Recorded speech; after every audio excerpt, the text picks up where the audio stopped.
आज का टॉपिक होगा। आज का टॉपिक है आपका साधारण ब्याज पार्ट 4। साधारण ब्याज पार्ट 4। इसमें हम देखेंगे 3 टाइप आज देखेंगे। इसमें पहला टाइप क्वेश्चन, इसमें देखिए डायरेक्ट क्वेश्चन पे चलते हैं। इस पे क्वेश्चन में इससे पहले हम क्वेश्चन कर चुके हैं, जो भी टाइप था उसको उसके आगे देखेंगे। क्वेश्चन है उन न्यूनतम वर्षों की संख्या क्या होगी जिसमें 2600 रुपए का 33 सही 1/3% की दर से साधारण ब्याज की धनराशि यथावत पूर्ण संख्या होगा। यथावत पूर्ण संख्या का मतलब होता है कि जो भी ब्याज आएगा आपका, अगर वो 200 आए या 100 आए, पूर्ण संख्या में मतलब दशमलव में जाए, यानी 200.2 या 200.5 या 195.5, यानी यथावत मतलब क्या होता है कि जो वैल्यू आएगी वो आपकी कितनी आनी चाहिए, वैल्यू आपकी आनी चाहिए एक पूर्ण संख्या आनी चाहिए। 200 हो सकता है, 213 हो सकता है, लेकिन दशमलव नहीं आएगा। तो चलिए देखते हैं। वही बात है, इसमें फायदा साधारण ब्याज में जिसको फायदा निकालना आ गया वो आप पूरा क्वेश्चन कर सकते हैं। देखिए इसमें कैसे है। मैंने उस दिन कहा था कि जैसे दिया होता आप लिखिए। मूलधन आपको 2600 दिया था, ये देखिए 2600 दिया है। आपको जो साधारण ब्याज दिया है, सॉरी रेट दिया है 33/3 दिया है, तो 33/3 दे दीजिए। 33/3% का फ्रैक्शन कितना होगा, 1 कितना होगा 3। आपसे पूछ रहा है न्यूनतम वर्षों की संख्या, यानी समय आपको नहीं दिया। मान लीजिए समय t साल उसको लगता है। अगर उसको t साल समय लगता है तो आप एक चीज ये बताइए कि यहाँ पे अगर मैं t की वैल्यू 1 रख दूं, ठीक है, इसमें तो क्या ये 2600 300 कट जाएगा? नहीं कटेगा। चेक कर लीजिए आप इसको। 3 से काटे 3 8 24, फिर बचा 3 6 18, फिर 3 6 18, नहीं कटेगा।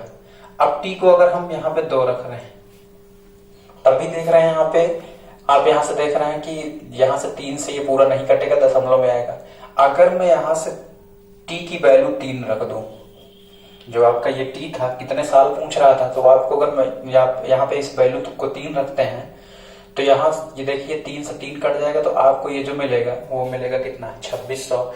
यानी यहाँ पे न्यूनतम जो वर्षों की संख्या है वो आपका कितना है, वो आपका न्यूनतम वर्षों की संख्या कितनी हो सकती है, 3 हो सकती है। अब क्वेश्चन ये उठता है कि क्या 3 6 भी तो हो सकता था, लेकिन उसमें एक वर्ड उसने कह दिया था कि न्यूनतम, तो सबसे पहले 3 से कट जा रहा है, यानी 3 रखने पे जो मान आ रहा है वो पूर्ण संख्या आ रहा है, इसलिए इसमें न्यूनतम पूछा है। तो मिनिमम ईयर्स जो होंगे इसमें कितना आएंगे 3। क्वेश्चन आप थोड़ा सा चेंज कर लीजिए। इस पे 2600 की बजाय आप कर सकते हैं इस पे फिर से 1700 कर लीजिए। फिर से वही चीज है कि 1700 रुपए का 33 सही 1/3% की दर से न्यूनतम वर्षों की संख्या बताइए कि साधारण ब्याज यथावत रहे। तो 1700 गुणे 1/3 आप यहां से देख लीजिए। 1 रखेंगे फिर नहीं आएगा, 2 रखेंगे नहीं आएगा, 3 रखिए, मिल गया आपको। क्लियर है बात। इसमें रेट ही आप चेंज कर दीजिए। इसमें आप रेट चेंज कर दीजिए। इसमें मान चलिए कि 1700 दिया है इसमें, ठीक है, इसमें 1700 रुपए दिया है इसमें, या इसको भी चेंज कर लीजिए, 500 रुपए लिख लीजिए। 500 रुपए का इस तरह दे दिएगा क्वेश्चन। 500 रुपए का 16 सही 2/3% की दर से, क्वेश्चन एक अलग हो गया। इसमें 500 रुपए का 16 सही 2/3% की ब्याज की दर से धनराशि यथावत पूर्ण संख्या होगी। तो फिर से वही कॉन्सेप्ट, आप बताइए अमाउंट कितना है, 500। हम जानते हैं कि फायदा क्या होता है, रेट इंटू क्या होता है, टाइम। जैसे आप समझ लीजिए कि 10% फायदा हो रहा है तो 2 साल में कितना होगा, 10 दूनी 20 होगा। तो अगर 1 साल में R% हो रहा है तो t साल में कितना होगा, R इंटू t%। तो आप एक चीज बताइए, यहाँ से 16 सही 2/3% दिया है, तो आप इसकी फ्रैक्शन वैल्यू करेंगे कितना होगा, 1 कितना होगा 6, क्योंकि मैंने पहले ही बताया था कि 16 सही 2/3% की फ्रैक्शन वैल्यू आती है 1 कितना 6 आती है। क्लियर है बात। अब आप यहाँ से देखिए समय करेंगे तो कितना करेंगे, t। अब आप यहाँ से देखिए जो कट रहा है उसको काट लीजिए, 2 से काटिए, 2 यही 6, और यहाँ आया कितना 250। अब देखिए 250 3 से कटेगा नहीं। अब t की वैल्यू अगर हम 1 रखते हैं, t की वैल्यू अगर आप 1 रखते हैं तो बताइए क्या कट पाएगा, क्या ये नहीं कटेगा। आप t की वैल्यू आप 2 रखिए, नहीं कटेगा। आप t की जैसे ही वैल्यू 3 रखेंगे ये कट जाएगा। आपका आंसर कितना आएगा, 250। तो यानी यहाँ पे उस मान को रखना है जिस पर ये वैल्यू पूरी क्या हो जाए, कट जाए। क्लियर है बात इसमें। तो यहां से ये वाला जो क्वेश्चन होता है, ये जो टाइप होता है इस तरह से क्वेश्चन, तो आप इस तरह के जो भी क्वेश्चन देगा उसको आप कर सकते हैं। जैसे एक क्वेश्चन मैं और दे रहा हूं आपको बनाकर इस पे कि 700 रुपए ले लीजिए। कितना ले लीजिए? 700 रुपए। 700 रुपए का कह दिया इसमें रेट, आप अगर बदलना चाहते हैं तो रेट भी बदल सकते हैं। रेट कह सकता है इसमें 700 रुपए का 20% की दर से साधारण ब्याज की धनराशि यथावत पूर्ण संख्या होगी। तो फिर से वही लिखिए 700, 20% फ्रैक्शन 1 बटा कितना होता है? 5। मैंने पहले ही बता चुका, मैं पहले ही इसको डिस्कस कर चुका हूं। 20% फ्रैक्शन 1 बटा कितना हुआ? 5। टाइम आप क्या करेंगे? टी करेंगे। एक बात बताइए हमें, टी की वैल्यू अब देखिए, अभी यहाँ पे टी की वैल्यू पहले आप इसको देख लीजिए, यहाँ से पहले हल कर लीजिए इसको, तब इसके बाद टी रखिएगा। नहीं तो पहले आप यहाँ पे 5 यही चेक करना शुरू कर दें। आप यहाँ से पहले चेक करिए, 5 से कट करिए इसको, 5 से करेंगे 14 पंचे 70, 140 आएगा। तो अब बताइए 140 गुणे कितना हुआ? टी बटा कितना हुआ? 1। अब टी का मान कितना रखेंगे? 1 रख दीजिए टी का मान। तो 140 गुणे कितना? 1। पूर्ण संख्या मिल जा रही है ना आपको। यहाँ पे टी जो न्यूनतम वर्षों की संख्या होगी वो कितने साल होगी? 1 साल होगी। तो ये क्वेश्चन आप यहाँ से इस तरह से रख सकते हैं। चलिए इसमें दूसरे वाले जो टाइप की बात करते हैं, इस पे दूसरा टाइप क्वेश्चन है कि किसी धनराशि पर साधारण ब्याज की किस दर से साधारण ब्याज मूलधन का 9/25 गुना हो जाएगा यदि दर एवं समय का संख्यात्मक, यहाँ पे मान होना चाहिए, संख्यात्मक मान क्या होना चाहिए? बराबर है। तो अब आप एक चीज ध्यान दीजिएगा, इसमें जो रेट कह रहा है, रेट और जो टाइम है वो आपस में क्या है? बराबर है। अगर रेट R% है तो टाइम भी कितना होगा? R होगा। यानी अगर यहाँ वैल्यू की बात करते हैं, अगर जैसे ये 10% रेट होता तो समय आपका कितने साल होता? 10। यानी संख्या में जो इसका मान है वो आपस में क्या होना चाहिए? बराबर होना चाहिए। तो आप एक चीज देखिए, यहाँ से आपको फायदा पता है कि फायदा क्या होता है। जैसे दिया होता कि 10% फायदा है और 10 साल के लिए है, ठीक है। तो आप यहाँ से देखिए कि 10% रेट है और 10 साल के लिए, तो फायदा कितना होता है? दाम कितना हुआ? 100। अब आप यहाँ पे अगर मान चलिए कि 10 दिया होता है, यहाँ पे 2 दिया होता, 10 दूनी कितना होता है? 20। तो फायदा निकालना है हमें। मान लीजिए कुछ भी अमाउंट दिया है, ठीक है, इसमें तो फायदा बताइए यहाँ से कितना होगा? R%। और समय कितना होगा? समय भी क्या कह रहा है? बराबर है। समय भी कितना है आपका? बराबर है। तो समय अगर बराबर है तो R% इंटू R, क्योंकि फायदा जैसे सवाल मैंने पहली सवाल कराया था सबसे पहले लेक्चर में कि 1000 रुपए का 10% की दर से 2 वर्ष का साधारण ब्याज बताइए। तो आप तुरंत करते थे कि 10 दूनी 20। फायदा क्या करते थे? रेट को किससे गुणा कर देते थे? टाइम से। तो रेट इंटू टाइम ही जो होता है वही आपका क्या होता है? साधारण ब्याज होता है इस पे। तो आप देखिए R% इंटू कितना हुआ? R, ये जो आ रहा है वो दिया आपको कितना? 9 बटा कितना दिया है? 25 दिया है। 9 बटा कितना दिया है? 25 दिया है। तो आप देखिए परसेंट को हटाएंगे तो देखिए यहाँ से गुणा R² होगा, परसेंट हटाएंगे बटा कितना हुआ? 100 बराबर 9 बटा कितना हुआ? 25। आप काट दीजिए, 25 चौका 100, R² बराबर आपका 9 चौक 36 होगा। तो R बराबर आपका कितना हुआ? 6। अगर रेट 6 आ रहा है तो टाइम भी 6 आएगा, क्योंकि दोनों आपस में क्या है? बराबर है। तो आप यहाँ से एक चीज ये देख रहे हैं कि अगर इस तरह का है तो क्वेश्चन में आप ढूंढेंगे, जैसे कि फायदा क्या होता है? रेट अगर 10% है 1 साल में तो 2 साल में कितना होगा? 20%। तो अगर 1 साल में R% है, T साल में क्या होगा? R% इंटू क्या होगा? T। यानी यही कॉन्सेप्ट करना है कि R% इंटू कितना है? T। इस क्वेश्चन को हम थोड़ा सा क्विक अप्रोच भी कर सकते हैं, आप देखिएगा कैसे करेंगे इसको। अब देखिए यहाँ से जैसे ये दिया है, इसमें ये R% इंटू कितना दिया है? समय जो दिया है क्या होता है? रेट जो साधारण ब्याज होता है, जो हमारा फायदा होता है वो आपका क्या होता है? कितना परसेंट कितने समय के लिए। तो बताइए कितने समय के लिए कह रहा है? R ही समय के लिए, क्योंकि दोनों आपस में क्या है? बराबर है। अगर दोनों आपस में बराबर हैं तो R² क्या हो जाएगा? R² परसेंटेज आएगा, और R² परसेंटेज जो आएगा वो किसके बराबर होगा? R² परसेंटेज जो होगा वो बराबर दिया है कितना? 9 बटा कितना दिया है? 25। तो आप यहाँ देख रहे हैं 2 डायमेंशन बन रहा है क्या? ये R पे 2 घात बन रही है। तो आप देखिए R² बटा कितना है? 100 बराबर 9 बटा कितना है? 25। दोनों तरफ आप ले लीजिए इसमें वर्गमूल। तो R बटा 10 बराबर कितना हुआ? 3 बटा कितना हुआ? 5 हुआ। तो R बराबर आप देखेंगे यहाँ से कितना होगा? 3 गुणे 10 बटा 5, 5 दूनी 10, 2 3 कितना हुआ? 6। डायरेक्ट अगर क्वेश्चन को करना चाहते हैं आप, तो आप एक चीज देख लीजिए, अगर आपको सवाल में 9 बटा 25 दिया है, सवाल में कितना दिया है? 9 बटा 25, तो ये समझ लीजिए कई डायमेंशन है? 2 डायमेंशन। कितना डायमेंशन है? तो एक डायमेंशन में लिखना चाहेंगे तो कितना होगा, 3 बटा कितना होगा, 5 होगा।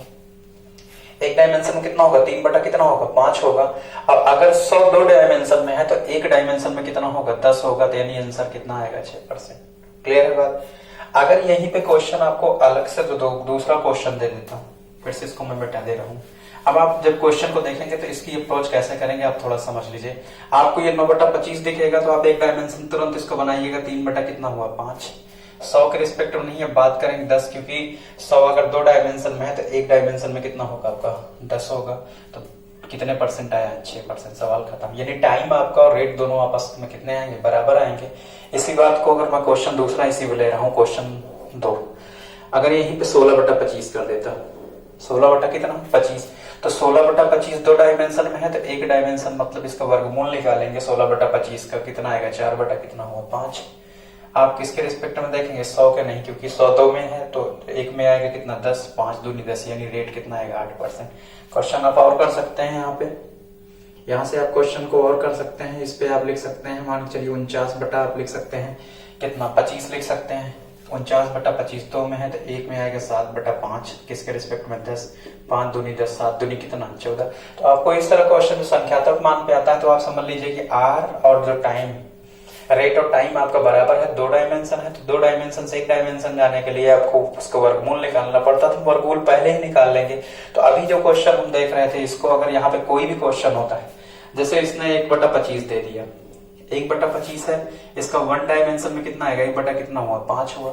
1/5 है, किसके रिस्पेक्ट में, 10 में, आंसर कितना आएगा। तो ये वाला टाइप हमारा क्लियर हो गया। हम चलते हैं अगले वाले टाइप पे, टाइप नंबर 3। इस पे क्वेश्चन की बात करेंगे। ये हमारा हो गया, ये वाला हमारा हो गया क्वेश्चन। इस पे पूर्ण संख्या वाला क्लियर हो गया आपका जो संख्यात्मक मान वाला क्लियर हो गया। अगला जो क्वेश्चन है 1750 रुपए की धनराशि के 2 भागों में इस प्रकार बांटना है। तो आप देख लीजिए इसको, क्वेश्चन को 2 भागों में इस प्रकार बांटना है। तो आप मान चलिए कोई धनराशि, वैसे तो बहुत लंबा क्वेश्चन बनता है, इसको हम ऐसे कर रहे हैं। मान लीजिए एक भाग ये है और ये कौन सा है, दूसरा भाग है।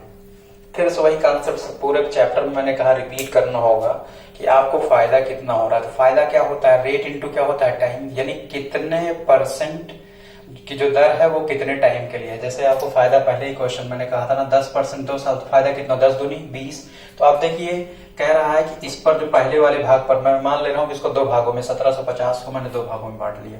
1750 को मैंने 2 भागों में, पहला भाग हुआ और ये कौन सा हुआ आपका, दूसरा वाला भाग। तो पहले पे फायदा देख लेते हैं कितना है। इस पे पहले पे फायदा कह रहा है 8%। अब देखिए सवाल में कहीं पे भी चर्चा नहीं किया है समय का, तो यहाँ पे कह रहा है वार्षिक साधारण ब्याज बराबर, यानी 1 साल की बात किया है। कितने साल की बात किया है, 1 साल। तो बताइए 8% 1 साल में फायदा कितना होगा, 8% की दर से 1 साल में फायदा कितना होगा, 8 गुणे 1, यानी फायदा पहले पे कितना मिलेगा, 8। क्योंकि रेट ही क्या होता है, फायदा होता है। कितने साल की बात करना है, 1 साल की बात करना है। तो पहले पे कितने साल के लिए, 1 साल के लिए 8%, 8 पहला गुणे कितना हुआ, 8%। दूसरे वाले पे अगर हम बात करेंगे तो जब दूसरे की हम बात करते हैं, दूसरे पे फायदा कितना हो रहा है, 6% हो रहा है। तो ये कह रहा है कि जो फायदा है वो आपस में बराबर, क्योंकि साधारण ब्याज जो मिल रहा है दोनों अमाउंट पे बराबर है, इसका मतलब फायदा आपस में क्या है, बराबर है। क्योंकि साधारण ब्याज ही क्या होता है, आपका फायदा होता है। साधारण ब्याज आपका जो मिल रहा है बराबर है, फायदा बराबर है। तो आप इसको दोनों को बराबर देखिए, परसेंटेज से परसेंटेज कट गया, 2 3 6 और 2 4 8। तो यहां से होगा पहला गुणे यहाँ बचेगा 4 बराबर सेकंड इंटू कितना हुआ, 3। तो पहला बटा दूसरा, पहला भाग बटा दूसरा भाग बराबर आ जाएगा कितना, 3 बटा कितना होगा, 4। ये नीचे चला जाएगा, ये यहाँ इस साइड है 3 और ये नीचे 3 बटा कितना, 4। यानी पहला भाग हमारा आ गया 3 और दूसरा वाला भाग कितना आ गया, 4। तो इसमें 2 क्वेश्चन बनते हैं। पूछता है कि पहले प्रत्येक भाग बताइए। आपसे पूछ सकता है कि पहला वाला हिस्सा क्या हो सकता है, दूसरा वाला हिस्सा क्या हो सकता है, एक क्वेश्चन ये बनेगा। और दूसरा ये पूछेगा कि दोनों पर ब्याज कितना मिला। चलिए पहले दोनों भाग निकाल लेते हैं कितना। अब बताइए पहला अगर 3 है, दूसरा कितना है, 4 है, तो 3 और 4 कुल मिलाकर कितना हुआ, 7। और ये 7 हमारे हिसाब से 7 आ रहा है, लेकिन सवाल में कितना दिया है, 1700 कितना दिया है, 50 दिया है। अब इसको कट करेंगे यहाँ से, तो ये आएगा कितना, 7 से काटेंगे तो कितनी बार जाएगा, 25 7 175 होता। तो 1 यूनिट का मान कितना हुआ, 250। अगर 1 यूनिट का मान 250 है तो पहला वाला हिस्सा का यूनिट है, 3 यूनिट है। अगर 3 यूनिट है तो पहला वाला जो वैल्यू आएगी वो कितना आएगा, 25 दिया, 75 750। क्लियर है। दूसरे वाले की बात करेंगे तो ये कितने यूनिट है, 4 है, तो ये आपका कितना हुआ है, 1000 रुपए हुआ। क्लियर है। अब आपसे यानी यहाँ से ये क्लियर हो गया कि प्रत्येक भाग बताइए, तो प्रत्येक भाग में आपका यहाँ से ये पता चल गया कि पहला वाला भाग 750 है और दूसरा वाला जो भाग है वो आपका कितना है, 1000 है। क्लियर है। तो अब आप यहाँ से देखिए कि हमें फायदा चाहिए, तो अब आप फायदा चाहे इस पे निकाल लीजिए रख के, क्योंकि इस पे भी आप निकालेंगे चाहे इस पे निकालेंगे, फायदा दोनों का बराबर, क्योंकि साधारण ब्याज बराबर फायदा। तो पहले भाग का 8% निकाल लीजिए। तो पहला भाग कितना है, 750, तो 750 का 8% मतलब 8 बटा कितना हुआ, 100 होगा। आप यहाँ 0 0 काट दीजिए, 5 दूनी 10 हुआ, 15 बचे 75, 2 से काटेंगे कितना हुआ 4, 15 चौका 60, यानी फायदा कितना निकल के आया है 60, यानी साधारण ब्याज कितना हुआ आपका 60 रुपए। दूसरे वाले भाग में भी चेक कर लीजिए आप, दूसरा भाग अगर आप 1000 रुपए रखेंगे, दूसरा भाग कितना रखेंगे 1000 रुपए रखेंगे, तो 1000 का 6% मतलब 6 बटा कितना हुआ 100, 0 0 कितना है आपका 60 रुपए। क्योंकि ब्याज बराबर है तो दोनों का वैल्यू जो भी आएगी वो क्या होगी आपकी बराबर आएगी। तो ये जो क्वेश्चन होता है आपका, इसको हम इस तरह से कर सकते हैं। तो एक बार मैं फिर से इसको रिवाइज करा दे रहा हूँ, देख लीजिए इसको कैसे करते हैं। इस पे आप देखिए, इसको 1750 को आप 2 भागों में बांट लीजिए, पहला भाग और ये दूसरा भाग। क्लियर है बात। आप बताइए पहले वाले भाग पे कितना फायदा मिल रहा है, 8, कितने साल के लिए मिल रहा है 1, तो आप लिख लीजिए 8 गुणे कितना 1 लिख लीजिए, रहने दीजिए क्योंकि 1 से गुणा करेंगे उतना आएगा। दूसरे वाले भाग पर कितना फायदा मिल रहा है, 6% मिल रहा है, क्योंकि जो आपका फायदा होता है वही साधारण ब्याज होता है। आप देखिए परसेंट से परसेंटेज कटा, पहला बटा दूसरा भाग जो आएगा, यहां से करेंगे 2 चौका 8, 2 3 6, 3 बटा कितना हुआ 4, तो पहला 3 है दूसरा 4 है, तो दोनों मिलाकर कितना हुआ 7, और 7 जो दिया है वो दिया था हमको कितना टोटल दिया है, हमारे अकॉर्डिंग टोटल 7 आ रहा है, इनके अकॉर्डिंग 1700 कितना दिया है 50, तो 1 यूनिट का मान 250। अगर 1 यूनिट का मान 250 है तो बताइए पहला भाग कितना होगा, पहला भाग 750 और दूसरा भाग कितना हुआ 1000। अब आपसे क्वेश्चन पूछता है ब्याज बताइए, तो ब्याज मतलब फायदा, फायदा आपको यहाँ दिखा है, फायदा यहाँ दिख रहा है, तो आप बताइए चाहे जिसमें रख लीजिए चाहे इसमें रख लीजिए। तो सेकंड वाला कितना है 1000 है, 1000 का 6% आप देख लीजिए, 6 बटा कितना हुआ 100, आप यहाँ से कर लेंगे आंसर कितना आएगा 60,000। क्लियर है। इसी जगह पे अगर हम दूसरी सवाल करें, अगर हम इस पे दूसरी सवाल अगर करते हैं इस पे, तो दूसरी जो सवाल होगी उसको हम थोड़ा सा चेंज करके लिख रहे हैं इस पे, कि अगर मान के चलिए कि धनराशि कुछ कर लीजिए, अपने से क्वेश्चन बनाते हैं कि पहले भाग पर 2% की दर से और दूसरे भाग पर 3% की दर से मिलने वाला साधारण ब्याज क्या है आपस में बराबर है। तो आप देखिए परसेंट से परसेंटेज कट गया, फर्स्ट बटा सेकेंड, यहाँ से कितना आएगा आपका 3 बटा कितना हुआ 2, कितना हुआ 3 2 कितना हुआ 5 हुआ। तो सवाल में ये कह सकता हूं कि 500 रुपए की धनराशि थी, सवाल में ये कर सकते हैं इस पे कि 500 रुपए की धनराशि थी जिसपे पहले वाले भाग पर मिलता था फायदा कितना, मतलब पहले वाली की रेट 2% थी और दूसरे पे कितनी थी 3 थी। तो अब बताइए 3 2 कितना हुआ 5, 5 बराबर कितना है 500, तो 1 बराबर कितना हुआ 100, 1 बराबर कितना हुआ 100 हुआ। तो अब बताइए यहाँ से कितना हुआ कि 300, तो पहला भाग यहाँ से देखिए 300 आएगा और दूसरा भाग कितना हुआ 200। तो एक क्वेश्चन ये सॉल्व हो गया कि अगर भाग पूछता है तो पहला भाग कितना हुआ 300 और दूसरा वाला भाग कितना होगा 200 होगा। अगर आपसे फायदा पूछ रहा है तो पहला भाग बताइए कितना है, पहला भाग आपका 3 है, तो 300 का 2% मतलब 2 बटा कितना हुआ 100, 0 0 कैंसिल होगा, 2 3 कितना हुआ 6, फायदा कितना आएगा 6। यहाँ भी आप करेंगे दूसरा वाला भाग ले लीजिए 2 गुणे 3, 3 बटा कितना 100, तो निकालने की जरूरत नहीं क्योंकि दोनों बराबर है, चाहे आप इसको निकाल लीजिए चाहे इसको 1 निकाल के आप कर सकते हैं। एक क्वेश्चन और कर ले रहे हैं इस पे, इसको मैं यहाँ से हटा दे रहा हूँ, तो इस पर एक क्वेश्चन और समझ लीजिए आप कैसे करते हैं। इस पे 500 की धनराशि है तो आप इसको थोड़ा सा अपने से बना लीजिए क्वेश्चन, कि यहाँ पे आप इसको 4% कर लीजिए और इसको आप कर लीजिए यहाँ पे 5% कर लीजिए, यहाँ पे धनराशि आप 1800 कर लीजिएगा। ठीक है। तो अब देखिए पहला भाग को फायदा कितना मिल रहा है, पहले भाग को फायदा मिल रहा है आपको 4, आप 4 कर लीजिए। दूसरे भाग को फायदा कितना मिल रहा है आपको 5 मिल रहा है। आप देखिए पहला बटा कितना हुआ, दूसरा बराबर कितना हुआ 5 बटा कितना हुआ 4, 5 4 कितना हुआ 9 बराबर टोटल कितना आ रहा है आपका 1800 आ रहा था, 1 बराबर कितना हुआ 200 आएगा। अगर 1 यूनिट 200 है तो 5 दूनी 10, 1000 हुआ और यहाँ से कितना हुआ आपका 4 दूनी 800। तो आपसे फायदा जब पूछेगा तो बताइए पहले वाले पे फायदा निकाल लीजिए, चाहे 1000 का 4% बताइए कितना होगा 4 बटा 100, तो आंसर कितना आएगा 40 आएगा। क्लियर है बात। अब देखिए कभी कभी क्वेश्चन इसमें बढ़ा देगा, एक टाइप और बना देता है इस पे क्वेश्चन में, ये टाइम आपसे कह देगा कि 5% की दर से कैसे क्वेश्चन में ये दे देगा कि 1800 रुपए की धनराशि को दो भागों में इस प्रकार बांटा गया है कि पहले भाग पर 4% की दर से 2 वर्ष। यहीं पे आपको थोड़ा सा वो और बढ़ा देगा, 4% की दर से 2 वर्ष का, ठीक है। और दूसरे भाग पर 5% की दर से 4 वर्ष का, 5% की दर से 4 वर्ष का वार्षिक साधारण ब्याज बराबर है। फिर वही कॉन्सेप्ट करना है। अभी आप इसको अमाउंट कुछ बना लीजिए, सवाल ही बनाना सीख लीजिए कैसे बनता है सवाल। तो बताइए पहला भाग है और कौन सा, 2 भागों में बांटा गया, 2 भाग लिख लेंगे।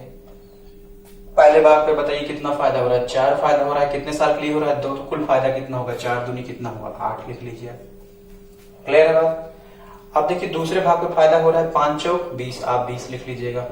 क्यों लिख रहे हैं, क्योंकि फायदा कितना हो रहा है भाई, 1 साल में फायदा कितना हो रहा है 4, लेकिन बाद कितने साल कह रहा है 2 साल का। कह रहा है पहले भाग पर 4% की दर से 2 वर्ष का जो ब्याज है, और दूसरे वाले भाग पर 5% की दर से 4% की 4 वर्ष के लिए जो ब्याज है आपस में क्या है, बराबर है। तो अब देखिए यहाँ से जो कट रहा है वो काट दीजिए, परसेंट से परसेंटेज कैंसिल हुआ, 4 पंचे 20 और 4 दूनी कितना हुआ 8। तो यहाँ से पहला और बटा सेकंड वाला बराबर क्या होगा 5 बटा कितना 2। तो जो धनराशि दिया होगा वो आपको पक्का 7 का मल्टीपल दिया होगा, तो आप कुछ कर लीजिए 2100 कर लीजिए। क्वेश्चन ये बन जाएगा 2100 रुपए की धनराशि को 2 भागों में इस प्रकार विभाजित किया जाता है कि पहले भाग पर 4% की दर से साधारण ब्याज 2 वर्षों के लिए, और दूसरे भाग पर 5% की दर से 4 वर्षों के लिए वार्षिक यहाँ से कट जाएगा, तो 4 वर्ष के लिए साधारण ब्याज बराबर है। तो प्रत्येक भाग एवं उसका ब्याज बताइए। तो बताइए हमारे अकॉर्डिंग पहला भाग 5 और कितना है, दूसरा वाला कितना है, तो टोटल कितना है 7। मेरे अकॉर्डिंग 7 आ रहा है, सवाल में कितना दिया है आपको 2100 दिया, तो 7 किसके बराबर होगा 2100 के, तो 1 किसके बराबर होगा 300 के। अगर 1 यूनिट 300 के है तो बताइए 5 3 1500, पहला भाग कितना आएगा 1500, और दूसरा वाला जो भाग आएगा वो कितना होगा 2 3 600। ब्याज निकालना चाहे पहले पे रख लीजिए चाहे दूसरे पे रख लीजिएगा, ध्यान दीजिएगा आप यहाँ से, यहाँ 2 पे मत रखिएगा। बताइए पहले पे जो फायदा हो रहा है, पहला यूनिट कितना है 1500 है, तो 1500 पे कितना फायदा हुआ था 8% हुआ था, ध्यान दीजिएगा इस बात को, क्योंकि पहला वाला भाग हमें पता चल गया 1500, इस पे फायदा बताइए 4 दूनी कितना है 8 है। यहाँ भी लिखा था पहले ना, आप इसको ये वाला बाद वाला नहीं कि 2 आप कर लीजिए, पहले वाले यानी पहले कितना भाग था 8, तो 8% मतलब 8, ये आप कट कर दीजिए, 15 8 100 कितना 20। तो अगली जो 3 टाइप अगर हम बताएंगे उसको अगले वाले लेक्चर में बताएंगे, और सब पूरा चैप्टर खत्म होने के बाद जो है हम एक वीडियो बनाएंगे, लगभग 1-1.5 घंटे की होगी, जिसमें सारी टाइप को एक बार में ही बता दिया जाएगा। इसके बाद बुक जो भी होगी 1-2 बुक हम करा देंगे जो आपके यहाँ चलती है, उन बुक को भी करा देंगे। अगली बात अगले लेक्चर में।